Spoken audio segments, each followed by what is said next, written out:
Assalamualaikum warahmatullahi wabarakatuh.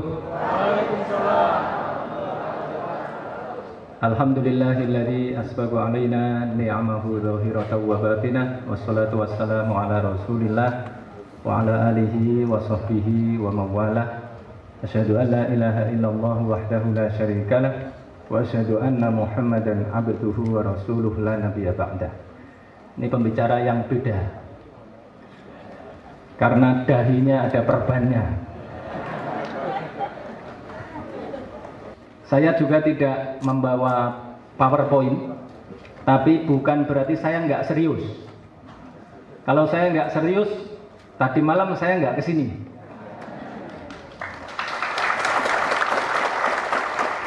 Tapi karena serius, maka walaupun kecelakaan di kilometer 59 dan kemudian dijahit 4, alhamdulillah tetap kesini.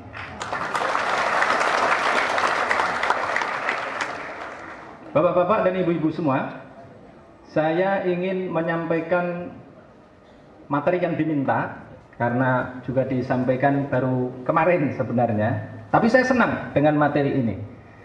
Kenapa senang? Karena ini adalah fokus saya.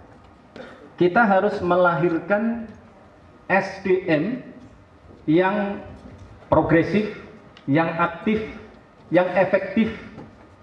Kalau saya tidak hanya SDM, tapi SDMM, sumber daya manusia yang seutuhnya, SDMS ya.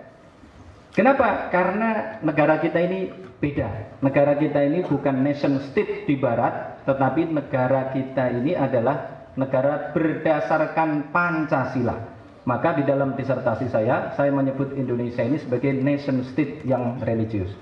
Saya ingin menyampaikan dua hal yang teoritis dan juga praktis. Jadi nanti ini walaupun lulusan fakultas dakwah, fakultas syariah, dan fakultas tarbiyah, nanti tidak hanya mengajar juga, karena negara yang maju di dalamnya harus ada pengusahanya. Jangan sampai di sini cuma jadi guru aja.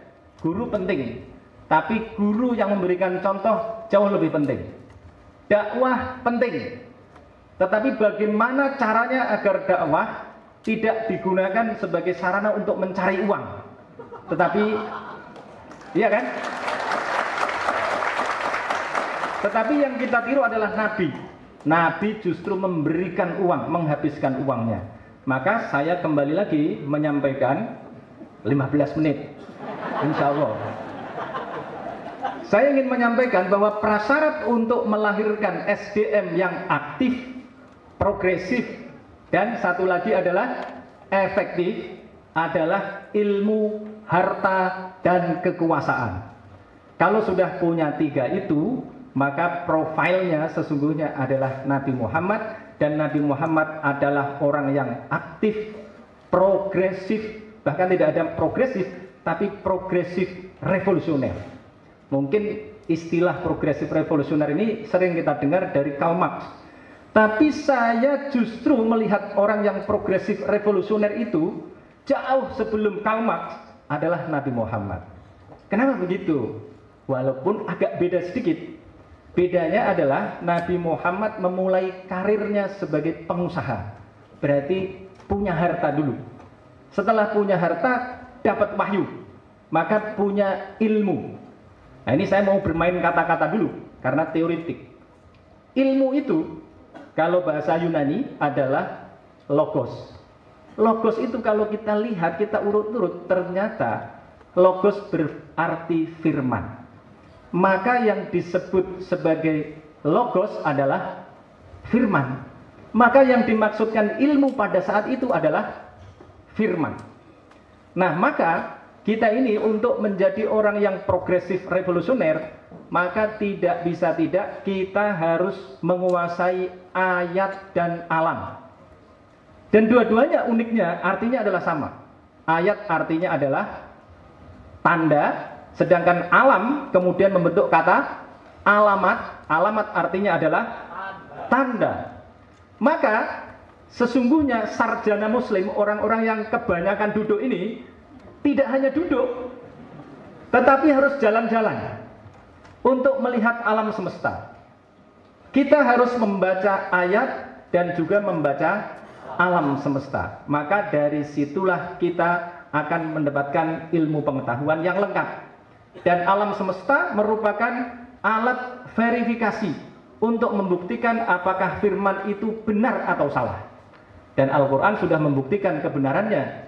Misalnya yang sering saya sebut adalah surat Al-Mu'minun. Walaqad khalaqnal insana min sulalatin min tin, tsumma ja'alnahu nutfatan fi qararin makin, tsumma ja'alna nutfata 'alaqatan, fa khalaqnal 'alaqata mudghatan, fa khalaqnal mudghata 'idzaman, fa kasawnal 'idzama lahma, dan seterusnya. Coba bayangkan kalau ayat itu kebalik satu aja. Al-Quran sudah terbukti salah. Tetapi fakta di alam semesta ini membuktikan bahwa Al-Quran benar. Maka ilmu pengetahuan ini menjadi penting. Inilah yang akan membuat kita semua menjadi orang yang aktif.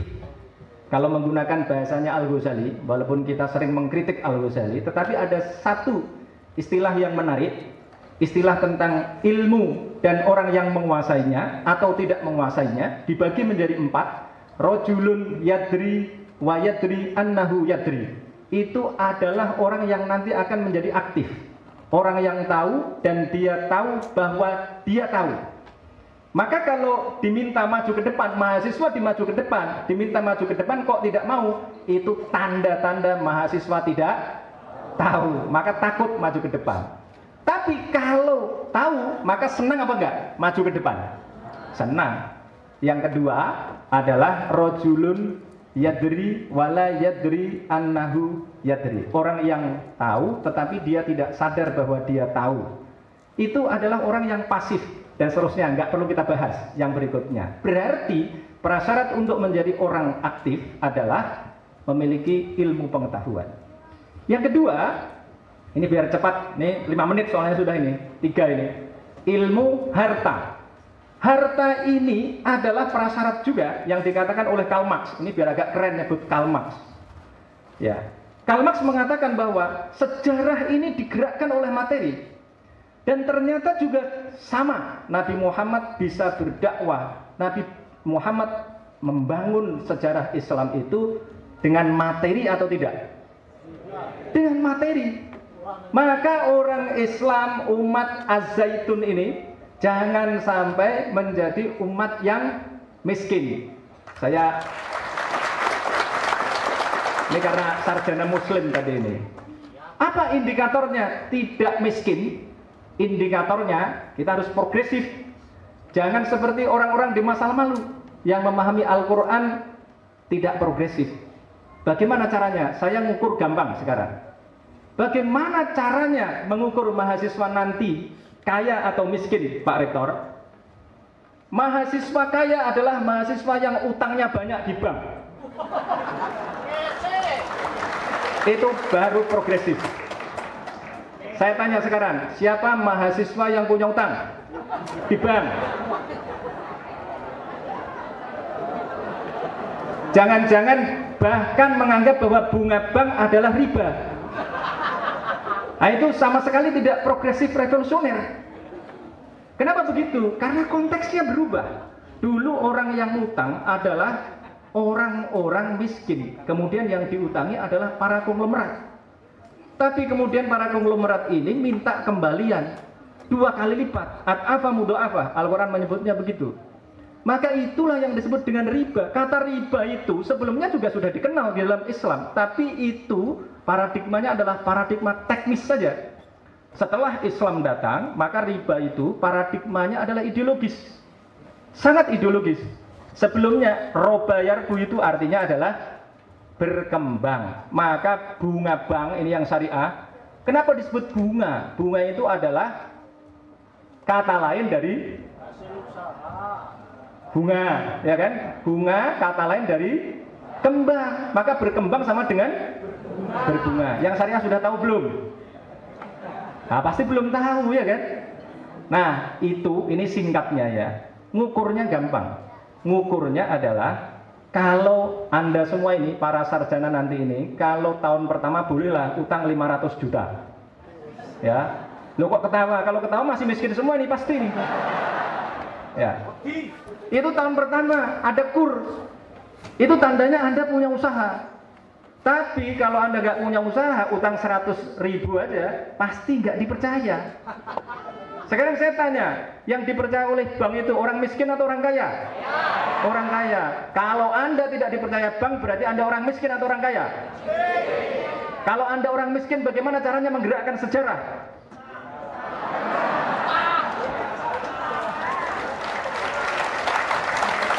Maka harus ada pemikiran yang progresif. Anda harus progresif, Anda harus banyak utang yang bertanggung jawab. Ini saya setuju dengan yang dikatakan oleh Dr. Mahathir Muhammad yang mengatakan bahwa yang menyebabkan umat Melayu, kata dia, ya umat Islam, ketinggalan adalah para ustadz. Mohon maaf ini, saya sampaikan. Ini Dr. Mahathir Muhammad, bukan saya yang menyatakan.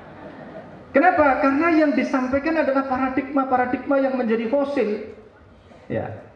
Mestinya para ustadz ini adalah orang-orang yang berpikir revolusioner tadi itu. Tapi bagaimana caranya menjadi revolusioner? Harus praktek.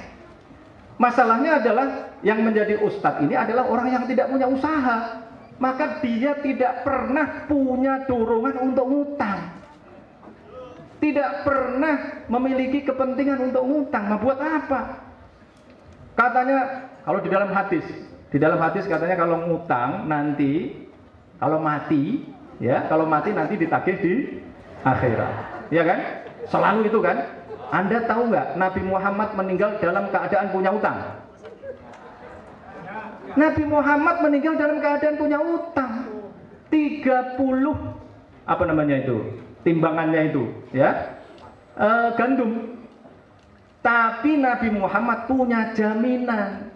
Jaminannya adalah baju perangnya. Nah, yang disampaikan Pak Ustadz adalah kalau utang nanti mati, nanti di akhirat masuk neraka. Nah, coba sekarang itu enak sekali. Anda kalau ngutang kur kemudian mati, gak akan masuk neraka. Kenapa? Ada asuransinya. Iya kan? Kok nggak berani ngutang gimana? Saya tadi malam barusan diskusi dengan Pak Zulkifli Hasan. Itu pengusaha-pengusaha itu, tadi malam datang pengusaha itu, yang utangnya 5 triliun. Anda 500 juta aja nggak punya, gimana? Nah ini ya, saudara-saudara semua ini, kalau Syekh Panji Gumilang sudah terbukti pasti duitnya banyak, ya kan? Kalau nggak banyak nggak mungkin bikin ini. Dan ini sekali lagi, gedung-gedung kita di sini ini dibangun pakai duit atau pakai daun jambu? Pakai duit.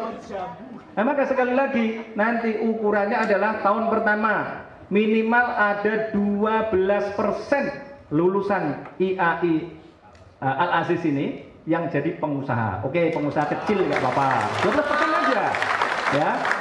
Kemudian 3 tahun berikutnya UMKM.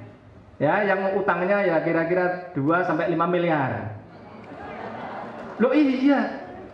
Nanti 10 tahun yang akan datang utangnya yang 12% itu harus minimal 1 triliun. Nah itu baru nanti Az-Zaitun akan jauh lebih besar. Tapi dibayar, ya kan, utangnya dibayar. Nah, bapak-bapak dan ibu-ibu semua, ini sudah hampir 15 menit. Ini singkat-singkat. Nah, tadi itu dakwah Nabi Muhammad itu dakwah kultural. Maka saya sering menyampaikan pada Pak Zulkifli Hasan, ini soal pangan. Bagaimana menjadi progresif revolusioner, aktif progresif revolusioner. Itu harus cerdas. Nah, bagaimana agar cerdas? Ternyata teori tentang kecerdasan itu diturunkan, genetik itu sudah teori yang ketinggalan zaman. Itu teori pada zaman Yunani kuno. Disampaikan oleh dokter-dokter modern bahwa kecerdasan itu lebih banyak ditentukan oleh gizi. Nah, tadi sayangnya Bang Amin sudah meninggalkan tempat kita. Jadi saya membayangkan kalau sekarang ini dikatakan generasi emas tahun 2045, menurut saya tidak.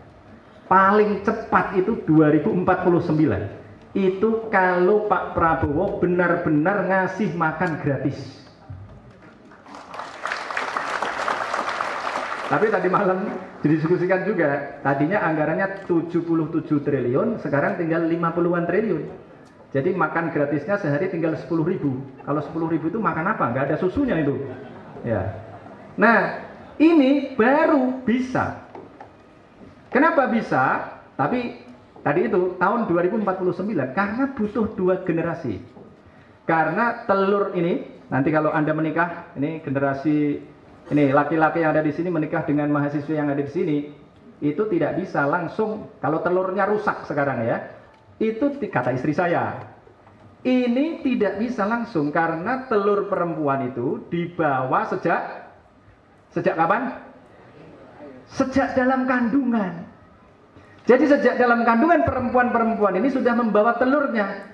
Jumlahnya 3.000. Kemudian berkurang tinggal 300. Itu tadi, telur tadi itu tidak menjadi baik langsung ketika dikasih makan yang berkualitas tadi itu. Perlu ada prosesnya lagi. Sehingga kemudian nanti kalau punya anak generasi berikutnya dikasih makan yang berkualitas, maka baru akan menghasilkan generasi yang berpotensi berkualitas. Maka saya termasuk juga orang yang tidak setuju dengan tidak ada anak bodoh. Kalau di Indonesia ini, justru kalau kita mau ngomong ekstrim, itu dibalik. Tidak ada anak pintar, kira-kira begitu. Kenapa? Kurang gizi anak Indonesia itu. Kecuali yang di Al-Zaitun. Karena makannya udah banyak. Ya. Kalau di Eropa, itu tidak ada anak bodoh. Tapi apakah ungkapan tidak ada anak bodoh itu benar-benar di sana nggak ada anak yang idiot misalnya? Ada. Karena itu sekedar ungkapan.